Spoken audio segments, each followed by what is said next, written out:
लंबे समय से ये जो शासन है, विशेषकर बिहार में नीतीश कुमार का किसी न किसी रूप में 20 वर्षों से शासन है और यहाँ पे लोगों की जो स्थितियां हैं उसको देखते हुए लोग इंडिया गठबंधन के पक्ष में मतदान देने का यहाँ पे माहौल दिखाई दे रहा है।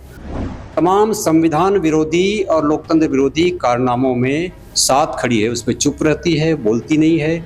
इसलिए ये सरकार अगर लोकतंत्र के खिलाफ जो सरकार है उसके साथ खड़ी है तो इस सरकार को समर्थन मात्र सड़क बनाने के आधार पर नहीं हो सकता है।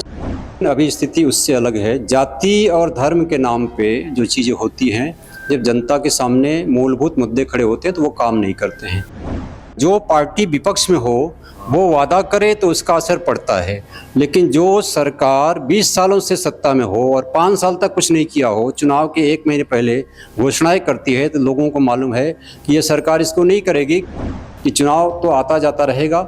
आज इस सरकार को पराभूत करिए, कोशिश करिए कि हर 5 साल बाद आप बदलते रहिए और उसके बाद जो भी सरकार आए वो कैसे जनाभिमुख काम करे, इसके लिए लड़ाई लड़ना हमारा सड़क पे ये हमारा मुख्य काम रहेगा। नमस्कार, आप देख रहे हैं विमर्श न्यूज। मैं हूं आकाश आपके साथ। अभी बिहार विधानसभा चुनाव होने जा रहा है। इस बार कौन जीतता है, या एनडीए की सरकार बनती है या महागठबंधन की या तीसरी पार्टी जनसुराज की सरकार, ये देखने वाली बात होगी। इसी बात करने के लिए हमारे साथ ज्ञानेंद्र जी हैं। ये जनमुक्ति संघर्ष वाहिनी के कोर कमेटी के सदस्य हैं और साथ में लोकतांत्रिक राष्ट्र निर्माण अभियान के सहसंयोजक भी हैं। 74 आंदोलन, जेपी का आंदोलन जो हुआ था उसमें बढ़ चढ़ के इन्होंने भागीदारी दी थी और ये जाने माने समाजसेवी हैं, भारत में इनको जाना जाता है। तो इनसे बात करेंगे।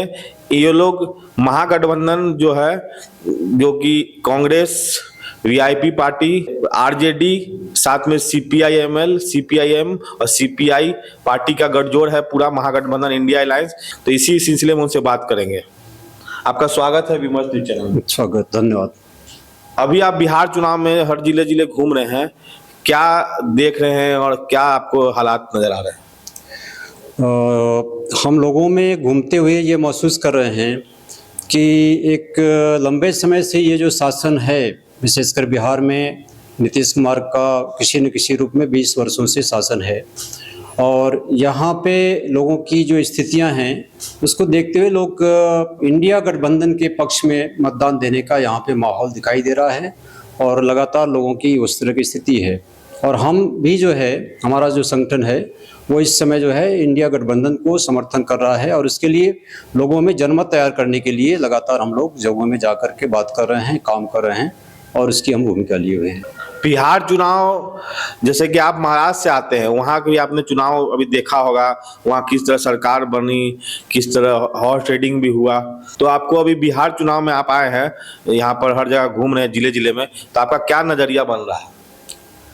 देखिए, चुनाव में जनता का बहुमत जो है वह इस सरकार के विरोध में है और अधिकतर लोग जो है वो त्रस्त हैं, उनकी हर तरह की स्थितियां जो है अच्छी नहीं है, जिसको सभी जगह लोग महसूस कर रहे हैं और लोग बता रहे हैं।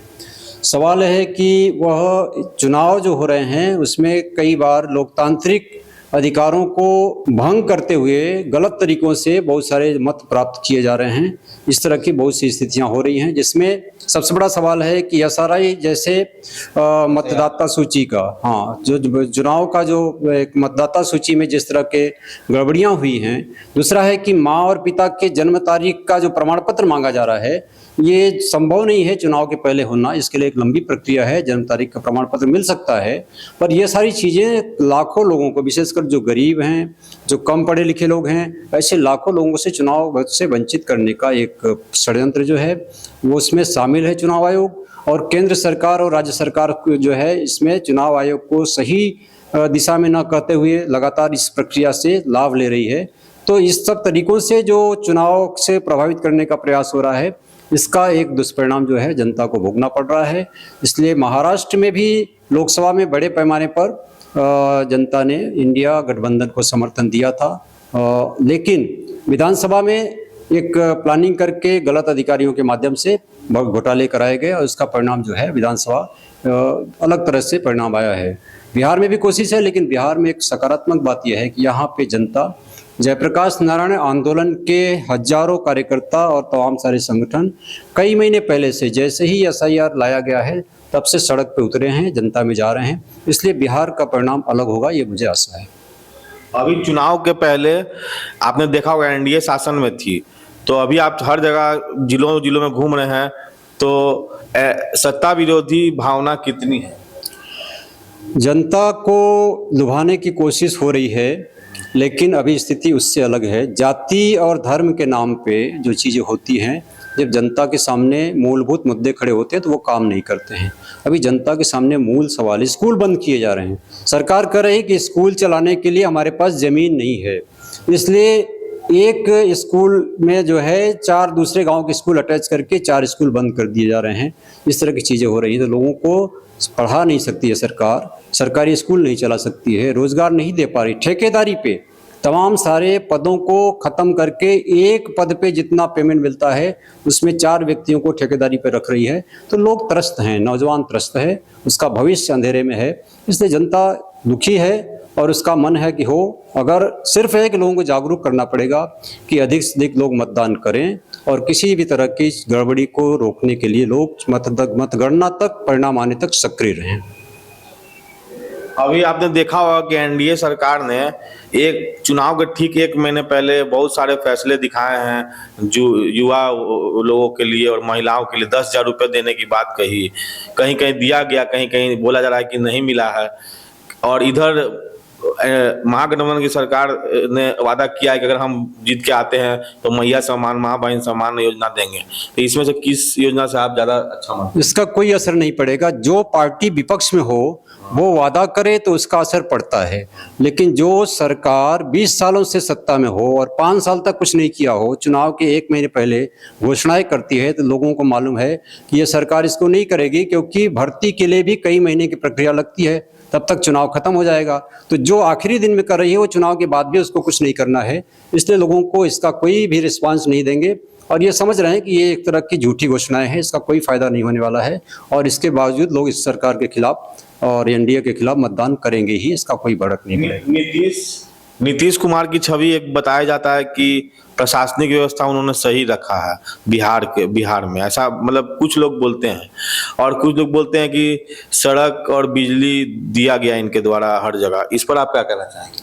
देखिए, सड़क और बिजली, सड़क के लिए मैं आपको बताऊं कि सड़क की ज़रूरत है, वो बने, लेकिन अभी जो सरकारें सड़क बना रही हैं उसका इरादा लोगों को सड़क देना कम, बड़े पैमाने पे ज़मीनें किसानों की छीनना ये ज़्यादा है। जहाँ 60 फीट की सड़क बनानी है वहाँ जो है लोगों से 200 फीट जो है, 300 फीट जो है किसानों से ज़मीनें ली जा रही हैं, और अगल बगल की तमाम ज़मीनें जो हैं वो रिजर्व की जा रही हैं कि वो बेच नहीं सकते हैं। तो इसलिए उसका कोई सवाल नहीं है। प्रश्न है कि ये सरकार जो है इस केंद्र सरकार के तमाम संविधान विरोधी और लोकतंत्र विरोधी कारनामों में साथ खड़ी है, उस पर चुप रहती है, बोलती नहीं है। इसलिए ये सरकार अगर लोकतंत्र के खिलाफ जो सरकार है उसके साथ खड़ी है तो इस सरकार को समर्थन मात्र सड़क बनाने के आधार पर नहीं हो सकता है। सड़क तो हर सरकारें बनाती रहती हैं, 50-70 साल पहले कुछ नहीं था। आने वाली सरकार, कांग्रेस की सरकार ने बहुत सारे बनाए, इंजीनियरिंग कॉलेज बनाए, IITs बनाए, नवोदय बनाए, सारी चीज़ें, इंफ्रास्ट्रक्चर जीरो से शुरू किया था कांग्रेस ने। और आज ये जो कुछ कर रहे हैं उसी ज़मीन पे, बल्कि तमाम सारी चीज़ों को बेच रहे हैं। हवाई अड्डे बेचे, रेलवे बेच रहे हैं, तमाम सारी ज़मीनें दे रहे हैं। भागलपुर में 1000 एकड़ ज़मीन अडानी को दिया है। इसलिए ये नौजवानों के लिए और देश के, बिहार की गरीब जनता के लिए कुछ नहीं कर रहे हैं, ये उद्योगपतियों के लिए। और ये सारी ज़मीनें भी इनके बड़े बड़े लोगों के कब्जे पहुंचाने के लिए बड़े पैमाने पे चौड़ी चौड़ी सड़कों का एक आविष्कार, उसके पीछे की बगल की ज़मीनों को कब्जा कर रहे हैं और किसी न किसी बहाने किसानों के हाथों से छीन रहे हैं। बहुत कम मुआवजा दे रहे हैं, उसकी कीमत जो है वास्तविक कीमत का 5% भी नहीं दे रहे हैं। इसलिए इस सब चीज़ों से जनता जो है धोखे में नहीं आएगी और इसके बाद भी इनको इसका कोई फ़ायदा नहीं मिलेगा और ये हारेंगे। गांधी जी की चौथी पीढ़ी तुषार गांधी ने कहा कि विपक्ष जो है सत्ता पक्ष के सामने कुछ एजेंडा रखे, इसके बारे में कहा गया। इसमें बात आती है कि जनता के मूलभूत मांगों पर कुछ सवाल है और विपक्ष अभी सीट बंटवारे में आप देख रहे होंगे थोड़ा सा बिखर सा गया है। कहीं कहीं फ्रेंडली फाइट है, CPI कम्युनिस्ट पार्टी और कांग्रेस के बीच में, कहीं कांग्रेस और RJD के बीच में, फ्रेंडली फाइट हो रहा है, एक ही सीट पे दो दो उम्मीदवार खड़े हो गए हैं, तो कहीं विपक्ष अपने चुनावी रणनीति में उलझा सा दिख रहा है, तो इस पर आप क्या कहना चाहेंगे? मेरा ये मानना है कि सिविल सोसाइटी के लोग और विभिन्न संगठनों को मजबूत दावेदारी को पहचान करके जनता का मार्गदर्शन करना चाहिए। कौन सा कैंडिडेट विपक्ष का मजबूत है, जहाँ पे एक से ज़्यादा कैंडिडेट है, उसको गाइड करें और जनता उसको समर्थन देगी। और जो कमजोर कैंडिडेट है या डमी कैंडिडेट आ गया है, उसको लोग जो है पराभूत करेंगे, उसको कोई ज़्यादा तो मतलब ये लोग दो लोग खड़े हो गए हैं, तो ये लोग में मतलब आपसी गठजोड़ नहीं बनाते, इस पर क्या कहें?